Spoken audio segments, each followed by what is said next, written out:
ये तो कुछ और ही सोच रहे हैं, कुछ और करने में, ऐसा कुछ नहीं, इसमें कोई खराबी नहीं है। ऑप्शंस आप देखिए, लाइफ में सक्सेसफुल होने के लिए ज़रूरी नहीं कि आप डॉक्टर या इंजीनियर बने, आप एक अच्छे इंसान भी बन जाएंगे तो आप बहुत सक्सेसफुल हो जाएंगे, ठीक है।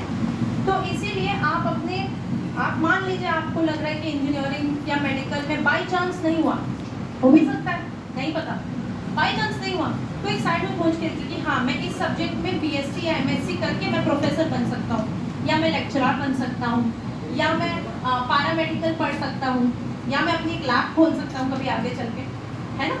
तो ऑप्शंस आपको अपने हिसाब से खुद पसंद करके रखने होंगे, ताकि ऐसा ना हो कि क्योंकि मैंने ऐसे बच्चे देखे हैं जिनको जब उनका क्लियर नहीं होता है मेडिकल या मेडिकल या इंजीनियरिंग, तो वो एकदम गुमराह हो जाता है कि हम क्या करें, हमने 2 साल तो यही पढ़ा है, हमने और कुछ किया ही नहीं है। तब फिर वो क्या करते हैं, फिर वो कहीं और पे एडमिशन ले लेते हैं और फिर उसके बाद भी तैयारी करते रहते हैं, 1 साल 2 साल 3 साल, मान लीजिए फिर आप सोचेंगे कि चलो मैं बीएससी फर्स्ट ईयर में एडमिशन ले लेता हूँ, एक और बार दे दूँगा अगले साल, है ना।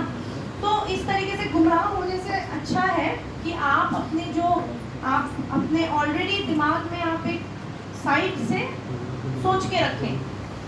यही चीज़ जब आप 30 की उम्र में सोचेंगे तो आपको बहुत मुश्किल आएगी, शायद हो सकता है आपके पास सपोर्ट ना हो, सपोर्ट इन द सेंस आपके पेरेंट्स का ना हो या फिर फाइनेंशियल सपोर्ट ना हो, तो बहुत मुश्किल होगी। तो जो आपने सोचना है वो आप अभी से सोच के रखें कि हाँ मेरा अगर ये नहीं हुआ तो मैं करूँगा। और हर किसी को मैं ये एडवाइस दूँगी, मैं या सर यहाँ यही चाहते हैं कि यहाँ हर बच्चा जो बनना चाहता है वो बने, लेकिन एक साइड में अपने लिए ऑप्शन रखने में कोई खराबी नहीं है।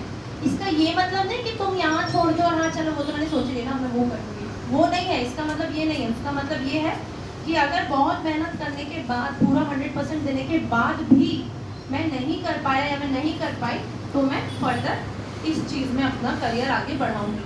अभी से सोच के रखूँगी, बाद में नहीं सोचना है, जब होगा तब सोचेंगे, तब नहीं पता चलेगा, तब इतना कंफ्यूज हो जाओगे कि कुछ पसंद ही नहीं कर पाओगे, कुछ चूज ही नहीं कर पाओगे अपने लाइफ के लिए, ठीक है। ठीक है, तो अब आप लोग में से मैं इस सेशन को थोड़ा सा इंटरेक्टिव बनाना चाहती हूँ। आप लोग के मन में अगर कुछ है, आप लोग कुछ जानना चाहते हैं, तो आप लोग मेरे से पूछिएगा। आप लोगों को कोई चीज़ में डिफ़िकल्टी आती है, कोई ऐसी चीज़ है जो आपको मेंटली परेशान करती है जब आप पढ़ने बैठते हैं, कि आपको दिमाग में वो चीज़ घुस जाती है और फिर वो घूमती रहती है, अगर वैसी भी कोई बात है या फिर पढ़ाई से रिलेटेड कोई बात है, डाउट्स मत पूछना अपने, बस बायोलॉजी की मैं बता दूंगी, लेकिन मैथ्स फिजिक्स नहीं बता पाऊंगी, और केमिस्ट्री शायद बता दूँ। तो आपके दिमाग में अगर कुछ है तो आप मेरे से पूछिए और हम लोग उस तरीके से अपने इस सेशन को थोड़ा सा आगे बढ़ाते हैं, ठीक है।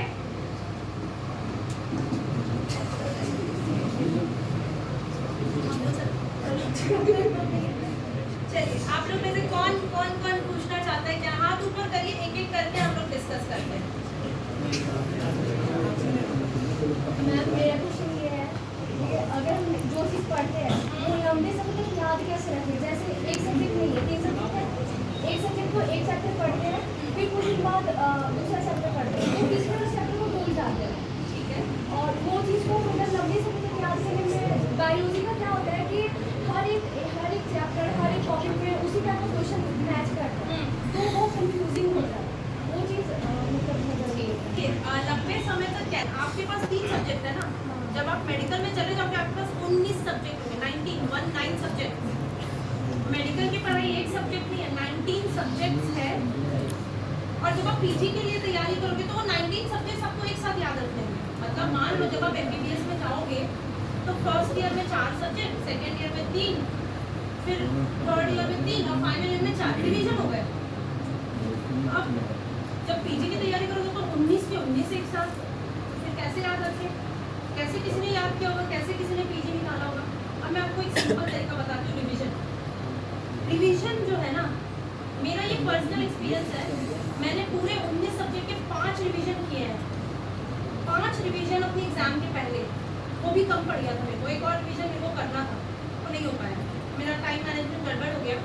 5 रिवीजन बन गया। अब वो 5 रिवीजन आपको कैसे करना है, आपकी जो बुक है, आपके जो चैप्टर है, उसमें से 70% चीज़ें ऐसी जो आपके काम के एग्जाम में आएंगी, बाकी 30% बेकार रहती है, ठीक है।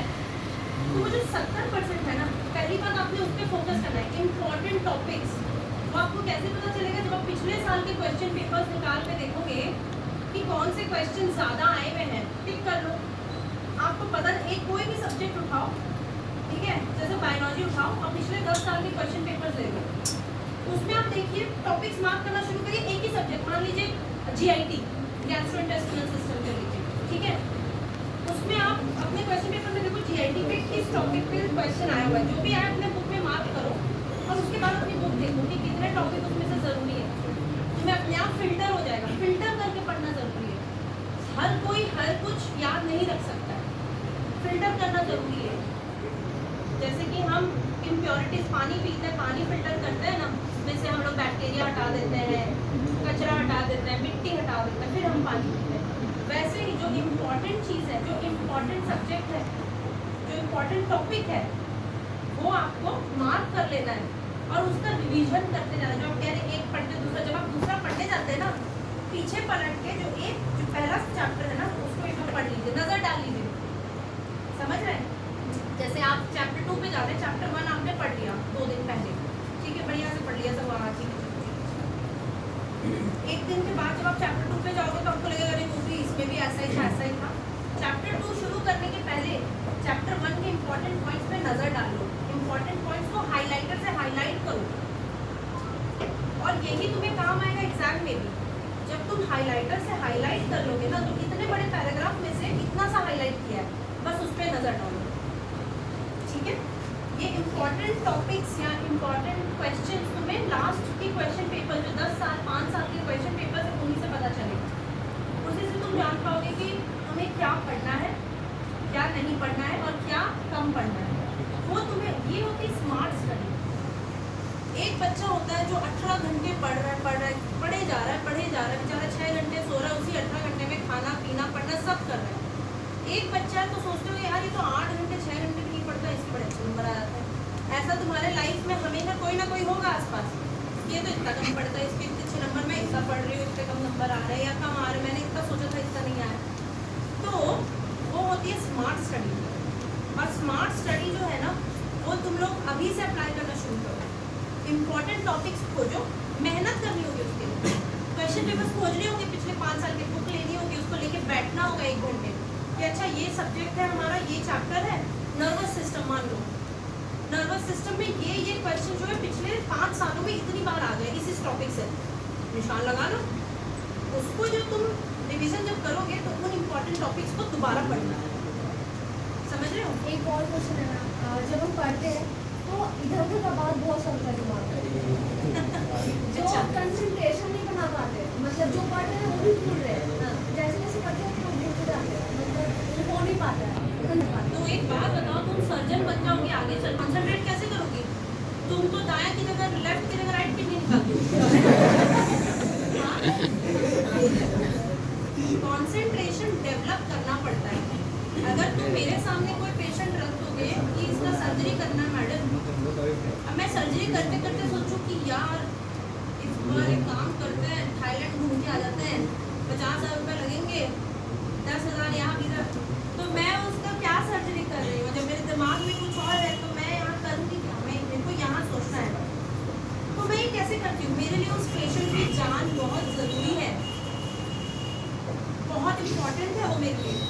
उसको कुछ भी होगा तो मुझे तकलीफ होगी, मेरा फेलियर है वो। इसी तरीके से जब तुम अपनी किताब को, अपनी सरस्वती को खोलते हो ना, तो तब ये सोचो कि मेरे लिए सबसे इम्पोर्टेंट अभी ये है, मैं जहाँ पहुँचूँगी अपने लाइफ में, इसी किताब, इसी सरस्वती के आशीर्वाद से पहुँचूँगी। समझ रहे हो?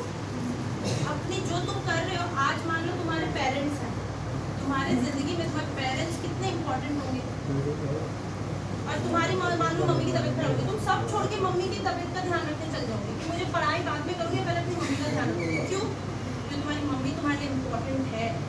तब अगर तुमको कोई बोलेगा भी ना कि आ जाओ बेटा पढ़ते हैं, आ जाओ तुम, आ जाओ वापस, हम लोग, तुम नहीं डिस्ट्रैक्ट होगी, नहीं, अभी मेरी माँ को मेरी ज़रूरत है, मेरे लिए इम्पोर्टेंट है, मैं यहीं रहूँगी, तुम सारे डिस्ट्रैक्शन हटा दो, तुम्हारे दोस्त, तुम्हारा घूमना, जो भी है, व्हाटएवर XYZ, सब भूल जाओगे। तो इसीलिए जब तुम इस किताब को खोलते हो, it's not just a book, केवल एक किताब नहीं है, फ्यूचर है, इट्स इम्पोर्टेंट फॉर यू।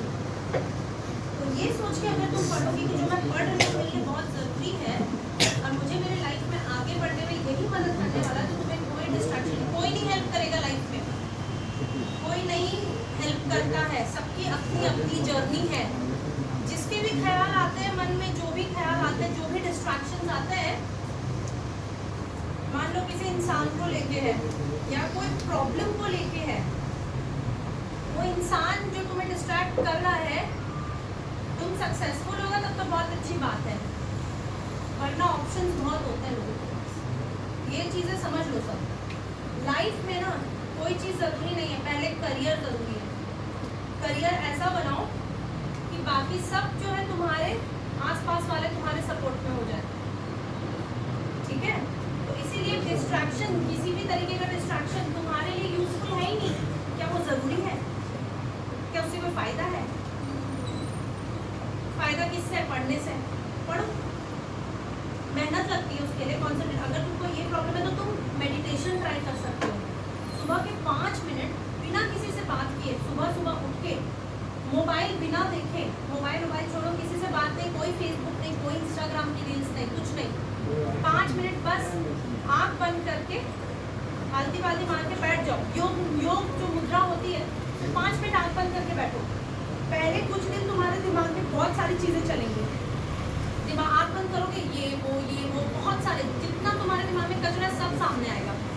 कुछ दिन के बाद में जब तुमको आदत हो जाएगी तो तुम्हें कुछ नहीं दिखेगा, सिर्फ कोई एक रंग जो तुम सोच रहे हो या कुछ भी नहीं, खाली ब्लैक, तब तुम्हारा दिमाग स्टेबल है, ठीक है।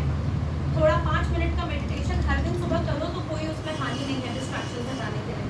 और डिस्ट्रैक्शन का मतलब पता है तुमको? मीनिंग क्या होती है डिस्ट्रैक्शन की? ध्यान कोई और नहीं। पूरी डेफिनेशन पता है डिस्ट्रैक्शन की? कोई ऐसी चीज जो ध्यान तुम्हारा बांट दे जो कि तुम्हारे लिए फायदेमंद नहीं है। तो जो फायदेमंद नहीं है वो करना ही क्यों? तुम्हें ये जानना है कि तुम्हारे लिए इम्पोर्टेंट नहीं है, जो चीज़ तुम्हें डिस्ट्रैक्ट कर रही है तुम्हारे लिए इम्पोर्टेंट नहीं है। इम्पोर्टेंट है तुम्हारी जो किताब जो सामने खुली हुई है। 1 घंटे बाद सोचो ना, पढ़ने के बाद सोचो डिस्ट्रैक्शन के बारे में। जो चीज़ तुम्हें डिस्ट्रैक्ट कर रही है 1 घंटे बाद सोचो उसके बारे में। पहले पढ़ लो 1 घंटे, फिर आधे घंटे बुक बंद करके सोचो, कोई दिक्कत नहीं।